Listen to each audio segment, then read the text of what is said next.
On Friday, Israeli Prime Minister. Now let's get to some fun news, some good news, which may not actually occur, may not happen, but, we'll cover it nonetheless.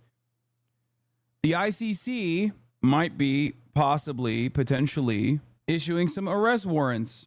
Benjamin Netanyahu said any decision by the International Criminal Court, which is investigating Hamas's October 7th attacks and Israel's military assault on Gaza, would not affect Israel's actions, but would set a dangerous precedent. A dangerous precedent that war criminals could potentially be charged for their war crimes by the International Criminal Court that is set up specifically to do exactly that thing. Guys, this would be very dangerous if war criminals can't do war crimes because the War Criminal Court will actually prosecute them. That's pretty dangerous, man. Yeah, dangerous for who? The war criminals. Suck my dick. We're going to break that down now with Doug Herbert, who joins me on set. Doug, just to start first, we have to explain that this is, at this point, just media speculation. There's no official confirmation from the ICC, but Israeli officials are acting as they are about to get some sort of warrant against them. Yeah, well, first of all, it is, at this point, like you said, media speculation that is based on reports in various press outlets, including the New York Times, including the Israeli press. But there's also no reason to believe that these sources are just whistling in the wind. This is speculation based on people who are very close to the matter, very well informed, which lends credence to the possibility, as you said, that the ICC, the International Criminal Court, is allowed to act. Now, first, the ICC must be distinguished from the ICJ, the International Court of Justice. The ICC is the only international permanent court that can pursue individuals, as opposed to countries, right? Actual individuals for things like genocide, charges of war crimes, charges of crimes against humanity. That's why any decision that its judges make, carry a very... Who would carry out the arrest? How would this work? I mean, technically, the way it works is once this happens, once there's an arrest warrant, like there is one for Vladimir Putin right now, technically, the moment that you leave Russian soil for Vladimir Putin, you could get arrested. Obviously, America would never follow through on it. The reason why I'm using Vladimir Putin as an example is because Vladimir Putin was brought up over the potential child kidnapping case in the ICC a while back due to the Russian invasion of Ukraine and also the subsequent actions that the Russian military has taken directed by Vladimir Putin. It could be Interpol. It could be like state actors in and of themselves who are following what you're supposed to do. Then isn't it useless? No, none of this is useless. Student protests would be useless as well. If you think this is useless, then we shouldn't do anything. We should just let Israel do whatever it wants.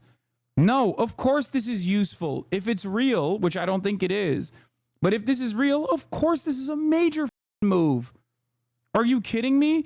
It opens up another pressure vector against Israel. It makes it infinitely more costly to unconditionally defend Israel. All of this is good.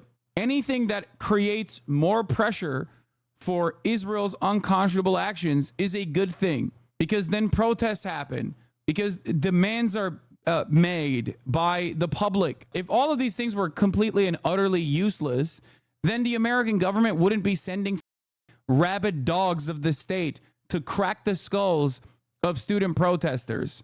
Okay, they wouldn't be trying to violently stop any kind of demonstration from happening. They know it's useful, and they fail in that sense as well, because when they do actually meet those protesters with violent means, they end up galvanizing them further. Big moral burden, a moral weight, you could say a moral rebuke. And what the specific warrant would be based on, according to the sources, all speculation at this point, is that Israel is accused of preventing the delivery of humanitarian aid to Gaza, but also of being overly aggressive, overly zealous, and in its response to the October 7th terrorist attacks by Hamas against Israel. So those are the two main planks of the would-be arrest warrant, which some say they are poised to issue. But like you said, Netanyahu has already been, according to the same reports, for the past 10 days or so, he hasn't explicitly said this or talked about it, but really been very worried about the prospect that the court could issue these types of warrants. And to the extent that some of these reports suggest that Israel's decision-making is already being informed by the possibility of this warrant. That is, it's like Minority Report. The crime hasn't happened yet, but the actions of the would-be accused already reflect the possibility of that accusation coming down the line. So in other words, the Israeli leaders are reportedly already moderating or or making more moderate their actions based on the possibility of this, perhaps to mollify the judges. Remember, 3 judges on the panel of the ICC have to give their clearance in order for an arrest warrant to be issued. That has reportedly, that process, that phase has been complete, which is why there's a lot of speculation that it is imminent that some kind of warrant could come down the line, naming perhaps Netanyahu, naming his defense minister, Yoav Gallant, and perhaps also the chief of the Israeli Defense Forces, Halevi. Well, let's say that does happen. What impact would those warrants have concretely, particularly given the fact that the U.S. is reportedly not on board with this? Concretely, there's going to be no immediate legal impact, exactly for the reasons you said. As long as the U.S. and some others, Israel and the U.S. are not members of this court, they do not recognize or do not feel bound by the decisions of this court. So as long as the U.S. has Israel's back on this, concretely, you can't expect much to come of it. But like I said already, there is that dimension of a moral rebuke. And already Israel has been coming under mounting scrutiny, mounting international pressure for what is perceived by many in the international community as an overzealous response to the Hamas attacks. A response, to be sure, that Israel has really fought back against. Israel has been really angry all along. I rate many of its officials, even more moderate ones.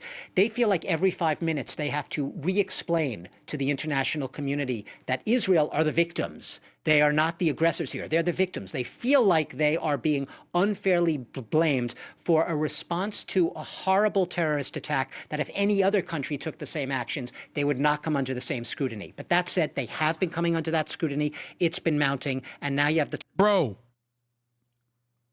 there are equivalents to Israel's actions, except they're in textbooks for the most part. Okay? The idea that America did an unimaginable injustice in its invasion of Iraq, in its sanctions on Iraq originally, but its invasion of Iraq, its invasion of Afghanistan, right? So many civilians were directly executed by the American military engine, okay? The American military machine. The notion that even America did not do the things that Israel has been doing for the past 7 months should cause you to understand how this situation actually is. And also, there is a direct example of a country that is not within the Western sphere of influence that has done these things. Russia. And even then, Russia has done an unimaginable wrong. The Russian state has done an unimaginable wrong by invading Ukraine, by killing a shit ton of people in Ukraine. Guess what? International condemnation was swift. Sanctions were swift. It was not even a question. Everyone was like, yep, that's it. The same ICC has already issued an arrest warrant for Vladimir Putin. It's ridiculous to say oh, no other country would get this kind of scrutiny. It's no, dude. No other country in contemporary society gets to do what Israel is doing as publicly as Israel has done it, with unconditional Western support and political cover. It has never happened. And the times where it has happened is in the history books. Nah, most of the third world didn't care about sanctions. Only the Western world sanctioned Russia. Yes, dude, because most of the global South is being dominated by American interests and Western interests. So they're hedging their bets against that kind of thing. That's all they're doing.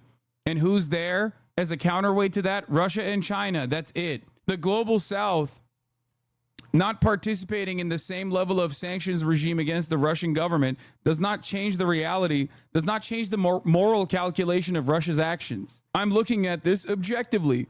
Russia's invasion of Ukraine has been unjustifiable and was unjustifiable from the jump. And it has been genuinely brutal to a completely different sovereign nation with 44 million people in it.